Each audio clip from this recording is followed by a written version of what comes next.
Bismillahirrahmanirrahim. Alhamdulillahirabbil alamin. Wassalatu wassalamu ala asyrafil mursalin Sayyidina Muhammadin wa ala alihi washabbihi ajmain. Amma ba'du. Ilmu sosial ini juga yang nanti saya baca di antara tulisan saya supaya tahu, kita semua tahu kalau ilmu sosial itu pakemnya enggak jelas itu karena memang ukurannya beda-beda. Ya bisa dilihat di halaman 24 ya. Di halaman 24 saya baca terjemahnya saja ya. Mungkin jenengan lebih kulino bahasa Inggris, ini kalau ada bahasa Arab jadi dianggap jimat. Saya baca terjemahnya saja yang Paris paling bawah 24 itu.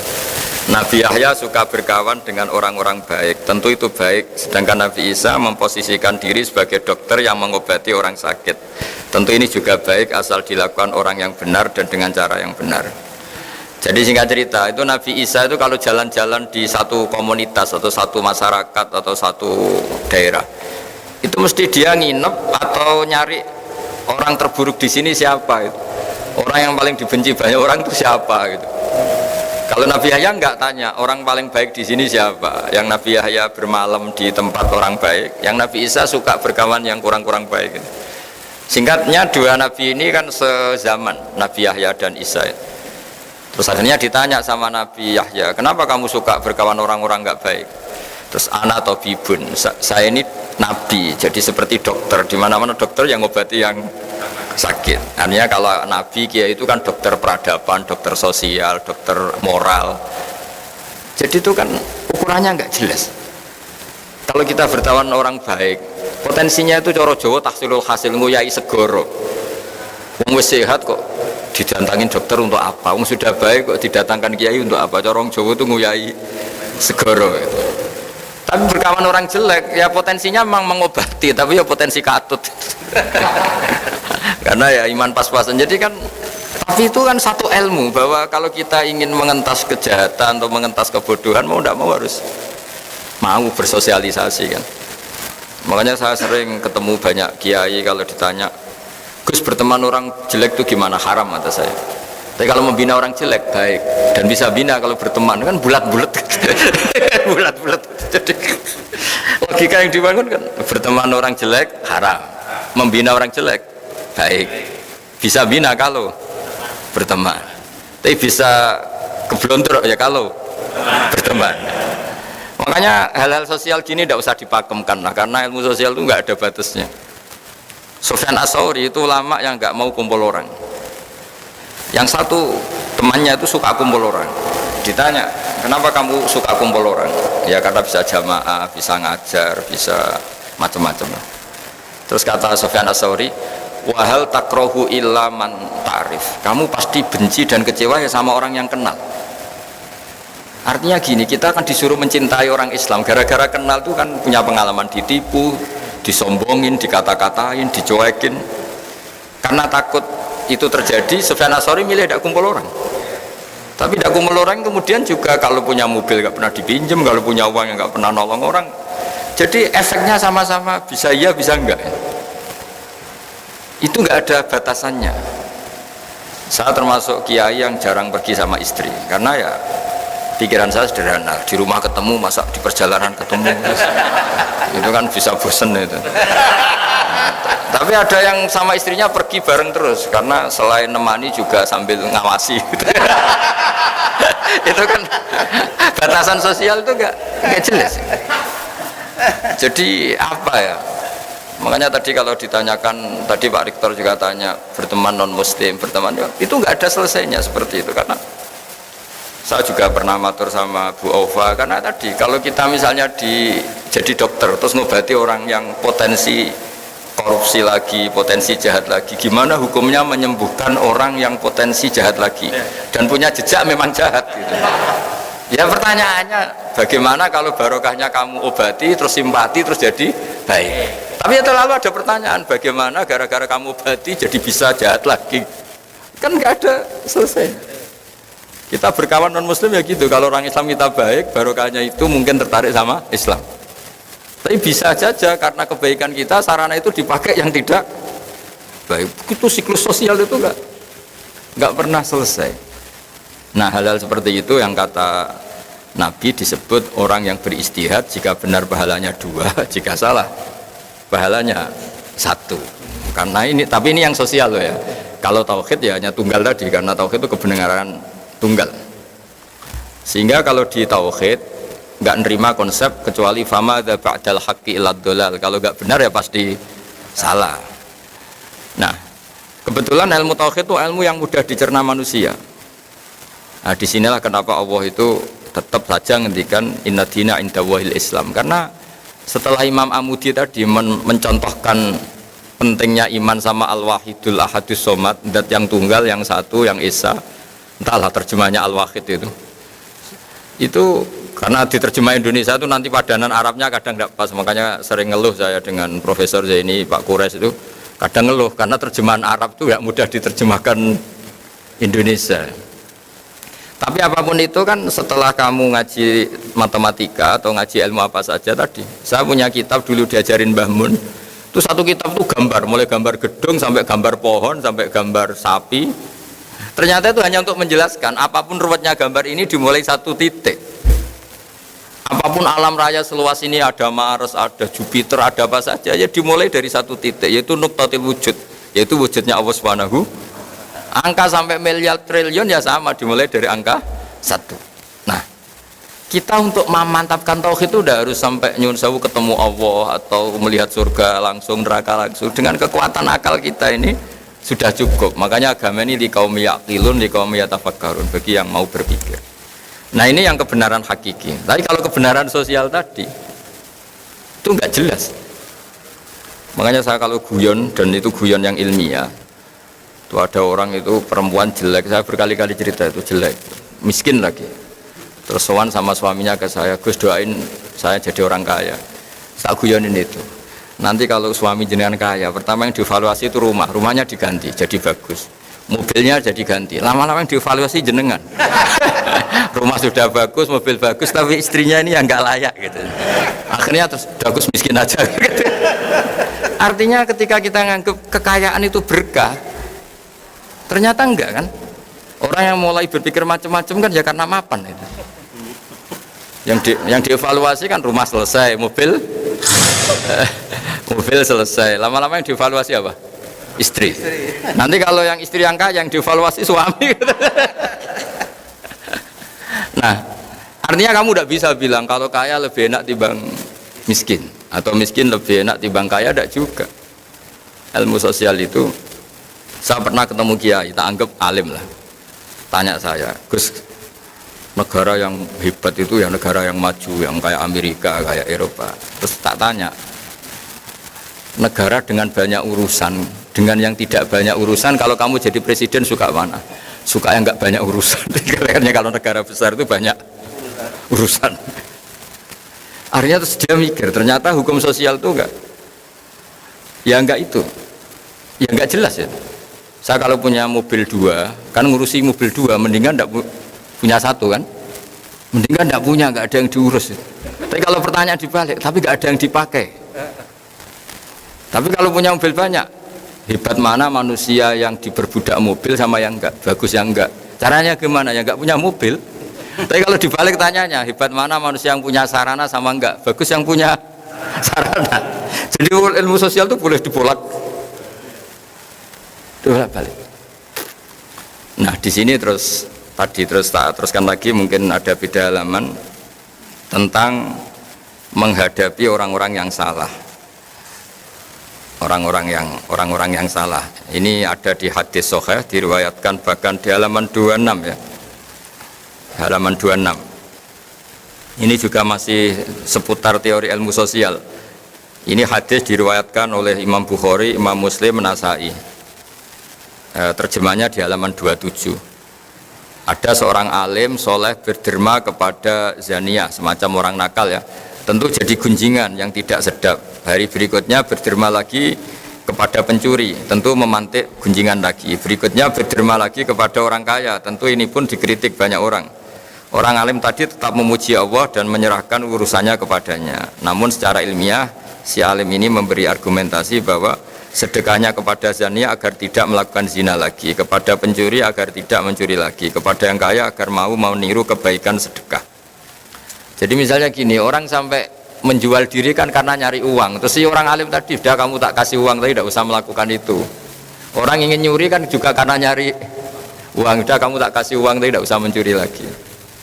Artinya gini, hukum sosial itu gimana itu kan, masa misalnya kalau sampean ustadz masih amati terus ngasih orang gitu kan dianggap order kan, ya resiko kan. Tapi barokahnya ngasih, mungkin terus orang itu simpati sama ustadz, ingin tobat. Itu kan nggak pernah ada ukurannya. Tapi nggak usah dicoba, kalau dicoba jangan-jangan memang ingin mau makai kan, ya ribet. Artinya ini cerita loh, ini diceritakan, diriwayatkan oleh Imam Bukhari. Karena ilmu sosial itu ukurannya kan, ya sudah nggak usah diputuskan, namanya sesuatu yang sosial itu nggak usah dipakamkan. Makanya saya kemarin yang pas ngaji sama Kagama, saya berteman Pak Rektor ini baik apa enggak ya tidak tahu. Bisa saja tidak baik, karena kenal Rektor UGM kan bisa saya sombong, keren. Wah kalau menyebabkan sombong kayaknya ini tidak baik, saya kenal Rektor kan. Tapi kalau menyebabkan kebaikan yang lebih masif, lebih besar kayaknya baik. Ya tapi ini ilmu sosial, jadi dilihat saja perilaku saya berikutnya. Barang kenal rektor atau kampus yang nggak maju nyepelekan, karena mentang-mentang kenal rektor UGM, berarti kenal ini yang tidak baik. Tapi barokahnya kenal kemudian kurangi pasar gelap tadi ya. Mungkin jadi baik. Jadi ilmu sosial kira-kira seperti itu. Saya sering kenal menteri ya, dekat kadang-kadang. Ya saya sering bilang ke istri saya dikatakan syukur ya syukur karena bisa melakukan kebaikan lebih masif, lebih general ya, lebih banyak. Tapi saya sebagai manusia jangan-jangan menjadi sombong karena kenal pejabat. Nah kira-kira perasaannya kiai orang baik ngadepi ilmu sosial itu seperti itu. Jadi nggak perlu ada jawabannya Pak Rektor kalau masalah ilmu apa? Sosial tadi. Baik kita dengan sesama orang baik maupun sama orang nggak baik, sesama non muslim, itu ukurannya hubungannya kita dengan Allah Ta'ala. Makanya ketika Rasulullah masih sugeng, masih hidup, itu bahwa ada sahabat disuruh tabiin itu generasi setelah sahabat, sifli wajah Rasulillah, tolong beritahu saya kayak apa wajahnya Nabi. Itu sahabat ini nangis. Kenapa engkau nangis? Saya tidak pernah lihat wajahnya Nabi. Loh Anda kan sahabat, iya berpuluh-puluh tahun saya dari Nabi, tapi tidak lihat wajahnya. Ada yang ditanya langsung cerita, wajahnya gini, gantengnya begini, senyumnya gini. Terus ditanya, kenapa kamu nggak lihat wajahnya Nabi? Yang Anda sahabat. Saya tuh saking hormatnya, jadi tidak berani melihat. Yang satu saking senengnya saya melihat terus, jadi yang satu bisa sama-sama niat hormat, tapi cara perilakunya beda. Nah, contoh kedua ini agak menyinggung Anda, tapi semoga agak tersinggung. Ada sahabat yang nggak pernah sowan Nabi, jadi kalau jamaah sering dia makmum Nabi, dia nggak pernah sowan. Kenapa ya? Takut. Jadi dia datang jamaah saja tapi tidak sowan. Ada yang senang sowan karena bisa komunikasi, bisa tanya. Ada yang milih nggak sowan, takut ganggu. Jadi artinya hukum sosial ini ukurannya enggak. Jadi misalnya itu tadi, misalnya ada orang jadi rektor di UGM atau UI atau jadi dekan, kalau sering pulang kampung baik enggak? Ya mungkin baik biar ngerti kampungnya kayak apa. Meskipun prestasi di Jogja jangan-jangan kampungnya terbelakang. Dari segi itu baik.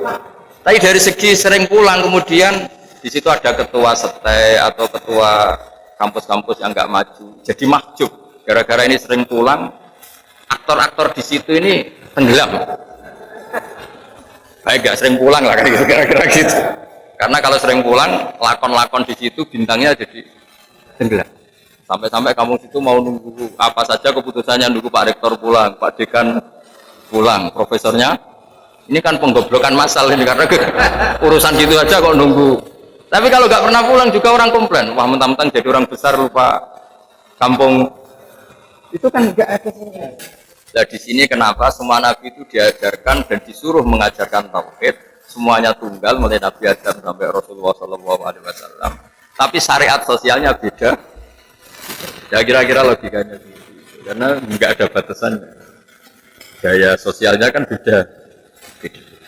Ya saya sering menyontohkan, mungkin ibu-ibu ini agak tersinggung. Kalau dibalik, Nabi Sulaiman itu istrinya banyak, Nabi Dawud ya banyak, Nabi Ibrahim hanya 2, Nabi Musa yang terkenal 1. Kalau dibalik, perempuan itu kaum lemah, nolong orang 1 baik, kalau 2 ya mestinya lebih baik, kalau 4 ya lebih baik, kalau pakai teori itu. Jadi kalau teorinya dibalik, 1 orang saja terlantar, apalagi 2. Kamu milih mana? Kalau bapak-bapak milih yang pertama. Nolong satu orang, baik. Kalau dua, lebih baik. Kalau tiga, provokator. Tapi kalau dibalik, satu orang saja terlantar. Apalagi dua. Berarti satu orang saja sudah buruk. Apalagi dua. Apalagi. Nah seperti ini nggak usah diputuskan karena ya seperti ini. Kita misalnya tidak pede bisa didik anak, ya sudah jangan banyak-banyak. Anak dua saja belingnya minta. Tapi kalau kita pede didik bisa anak baik, kita memperbanyak jumlah orang baik ketika anak kita baik. Seperti ini tidak usah dipakemkan. Jadi saya punya sekian contoh orang-orang dulu ngadepi orang-orang yang nyun sewu nakal itu ya beda-beda. Ada yang milih menjauhi orang nakal supaya nggak dicap, distigmasi bagian dari orang. Ada yang kerso nemanin sebagai proses dakwah, proses mendidik. Ya seperti itu, nggak usah gaya-gayaan niru atau tidak niru, ya sudah lah itu ilmu sosial. Pertanggungjawabannya dingersani Allah Subhanahu wa Ta'ala. Tadi ada sahabat yang saking hormatnya Nabi nggak berani melihat. Ada yang saking cintanya bisa melihat detail sampai bisa mensifati alisnya kayak apa, pipinya kayak apa. Nah, saya mohon supaya perdebatan tentang cara sosialisasi agama atau kebaikan atau moral tidak usah diperdebatkan karena ini tidak menyangkut akidah, tidak menyangkut apa tahu. Ya kayak kita lah saja pakaian hem begini bagus enggak? Ya bagi orang Indonesia mungkin ada orang yang ulama itu namanya Abdul Hasan Asadili itu ulama besar yang kalau sekarang tuh naiknya Alphard pakai pakaian paling mahal, kemana-mana pakai pakaian paling mahal, pakai mobil paling mahal. Padahal ulama besar ke kampung-kampung, desa-desa ketemu ulama yang pakaiannya sederhana, agak kumuh, gejolak-gejolak kan.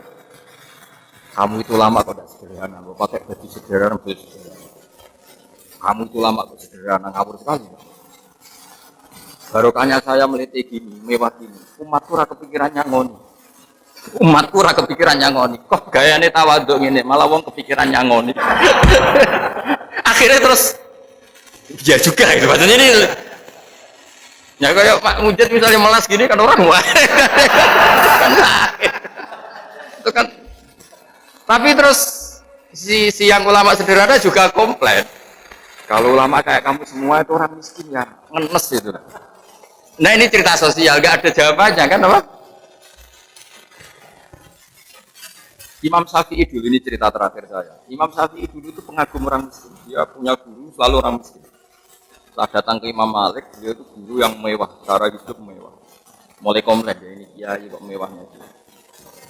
Setelah itu Imam Malik setelah ilmunya dianggap cukup mengasihi Imam Syafi'i, sudah kamu datang ke Irak, ke Muhammad bin Hasan As-Syaibani. Setelah datang ke sana itu emas kiloan lantaan itu Pak Rektor itu di meja. Kalau ngitung uang di meja, uang ratusan juta atau ngitungnya di meja tamu. Ada tamu ya dibiarin, tetap di meja. Jadi satu peti dipindah ke peti yang lain. Ya tapi maaf, saya sama Imam Malik ada cocok malah ketemu orang ini, aduh lebih ngeri lagi. Terus, karena ini orang alim ya saya tahu. Apa? Kamu heran sama orang alim kaya? Iya. Sama orang soleh kaya? Iya. Ya sudah, kalau orang soleh gak boleh kaya ini tak kasihkan pencuri, tak kasihkan orang nakal, biar dipakai dugem, dipakai maksiat. Jangan jenengan saja yang punya, biar dipakai yang positif. Berarti boleh orang alim kaya pun boleh. Semenjak itu Imam Syafi'i mindsetnya berubah. Ternyata kalau orang baik yang kaya kan manfaatnya kan baik. Tapi kalau yang kaya orang nakal kan bahaya kan. Negara ini juga kata Pak Rektor tadi, kalau moral bangsa ini tidak baik kan semua sarana negara bisa dipakai untuk tidak baik. Jadi kalau pejabatnya baik kan sarana ini untuk kebaikan. Semenjak itu Imam Syafi'i mulai berpikir. Sampai beliau saking overnya tuh bilang orang soleh wajib kaya sampai bilang. Sampai yang miskin tersinggung. Diwajibkan enggak kalau enggak takdir kan enggak bisa kaya. Tapi itu betapa ilmu sosial itu ngalami perubahan juga, ngalami perdebatan. Nah, jadi kalau ada kiai yang di Indonesia kan banyak kiai yang pakai alfa kelihatan kaya itu ada ilmunya. Dan umatnya ada kepikiran nyangon. Yang ribet sudah kelihatan kaya masih butuh disangon itu ribet gitu. Tapi ini kan sosial ya, ribet. Jadi nggak ada batasannya. Jadi yang terkenal ya Abu Hasan Asyadzili yang di Indonesia disebut oleh apa? Syadzili. Itu terkenal sekali penampilannya itu. Akhirnya terus dua ulama ini bejo-bejokan. Kamu berpenampilan sederhana, tapi bikin umat kamu merasa harus nyangoni kamu. Bagus di tawaduk, tapi tidak bagus di mari umat mikir gue. Kamu yang kelihatan kaya, ini bagus di umat gak kepikiran nyangoni, tapi umat ngenes berkorok dia juga ngono. Nah setelah itu ya selesai. Artinya selesai itu ya dianggap ilmu sosial yang monggo saja lah ini ranah sosial, kamu boleh apa saja yang penting bertanggung jawab mengersani Allah Subhanahu. Jadi saya sendiri sebagai kiai juga pernah kepikiran kalau ngaji itu serius. Tapi bapak itu pernah bilang gini, Kak, coba nak jadi kiai nak ngaji guyon aja. Kenapa Pak? Umat terus kakean utang, wis sumpek. Wis sumpek bareng ngaji kok sumpek nomeneh kata-kata bapak saya gitu. Jadi ya sudah gitu. Itu kan urusan manhaj. Ada kiai yang kalau ngaji itu serius, ya, mungkin takut ilmu agama itu jadi guyonan. Ini monggo lah, ini kan apa ranah sosial. Semuanya nggak ada batasannya. Nah, itu sirinya, rahasianya kenapa dari sekian nabi, mulai Nabi Adam sampai Rasulullah itu beda-beda manhaj sosialnya. Tapi kalau tauhid itu tunggal, karena ilmu tauhid itu kayak eksak, kayak ilmu pasti. Jadi angka 2, 1 triliun, 1 miliar itu sama. Semuanya cabang dari angka. Gambar yang ruwet maupun tidak ruwet tetap dari satu titik. Makanya satu keniscayaan berkeyakinan Allahu ahad, Allahu samad. Itu enggak tauhid namanya. Tapi kalau sosial pendekatan tadi. Jadi istri yang dimanja itu bagus ya bagus supaya loyal sama suami. Kalau kelamaan dimanja itu artinya kebutuhannya materi. Lama-lama materi Anda tidak cukup. Tapi kalau milih dijak tirakat, ya bisa aja minggat kan, jak melarat terus. Itu kan nggak jelas. Dimanja ya potensi minggat karena kebutuhannya terus besar. Dijak tirakat ya potensi minggat karena nggak betah. Akhirnya terus, ya rumusnya kan nggak jelas akhirnya. Ya sudah nggak usah punya rumus, pokoknya ilmu sosial itu nggak usah rumus ya tadi. Kalau Anda rektor, saya misalnya kecelok kiai besar sering datang ke kampung-kampung, itu kan menenggelamkan kiai-kiai kampung, kan kasihan. Kalau ada toko-toko Indomaret atau Alfamart di kampung-kampung kan kasihan toko-toko yang di kampung. Tapi kalau pertanyaan dibalik, orang kampung juga berhak dapat apa? Toko yang misalnya bersih, ber-AC. Kalau dibalik itu gimana ya? Ya ada toko steril, bersih. Kalau pertanyaan dibalik, berhakkah orang kampung dapat toko yang baik dan bersih? Jawabannya, yang bisa ngadakan itu ya toko-toko yang besar. Tapi kalau dibalik, bolehkah toko-toko kecil dimatikan yang besar? Tidak boleh. Bolehkah toko besar berkunjung di kampung? Bolehkah toko besar memakjubkan yang kecil? Tidak boleh. Jadi jangan sering pulang kampung. Nanti kasihan apa? Ya, terus kalau matur nuwun rawuh jenengan tadi jelas niki guyon tapi serius atau serius tapi guyon. Tapi bahwa ngaji itu harus sering mendengar. Ya, harus sering mendengar. Saya berkali-kali cerita Nabi Ibrahim itu Khalilur Rahman, kekasihnya Allah. Suatu saat mau dibunuh, dimatikan, waktunya sudah habis. Israel datang. Ya Ibrahim Khalilur Rahman, kau kekasihnya Allah, hari ini harus meninggal. Karena malaikat itu lugu dibantah sama Nabi Ibrahim. Wahal ro'aita khalilan yumitu khalilah. Masa ada kekasih membunuh yang dikasih? Saya ini kekasih Allah. Ada pacar membunuh yang dipacarin pas masih cinta? Ya enggak ada kata. Mesti kamu keliru, salah perintah. Akhirnya Israel lamat dari Allah. Logika yang dibangun Ibrahim, masa kekasih bunuh yang di. Logika itu masuk akal. Israel yang malaikat saja nerima. Padahal biasanya malaikat kan nggak mau nerima logika. Karena terlalu masuk akal. Setelah ketemu Allah ya namanya Allah kan pinter banget. Allah pinter banget. Bilang begini ke Ibrahim. Wahal ro'aita khalilan yakrahu ayal khalila. Ada kekasih yang nggak siap ketemu yang dikasih. Ya apa ada kekasih yang nggak siap ketemu yang dikasih? Hanya kalau meninggalkan ketemu Allah. Ya juga katanya. Gua kembali lagi. Tapi kata Allah begini, apa ada kekasih yang nggak siap ketemu yang dikasih? Ibrahim, oh ya gitu ya sekarang aja sekarang. Terus akhirnya mau meninggal. Nah bayangkan kalau ilmu seperti ini orang dengar hanya sepihak gitu. Akhirnya agama menjadi keras kan karena satu logika sosial dipakemkan seakan-akan paten. Itu yang kita tidak boleh ya, kalau logika sosial ya monggo mawon, penting kita bertanggung jawab di depan Allah Subhanahu. Saya kira demikian. Mohon maaf atas semua kesalahan. Wassalamualaikum warahmatullahi wabarakatuh.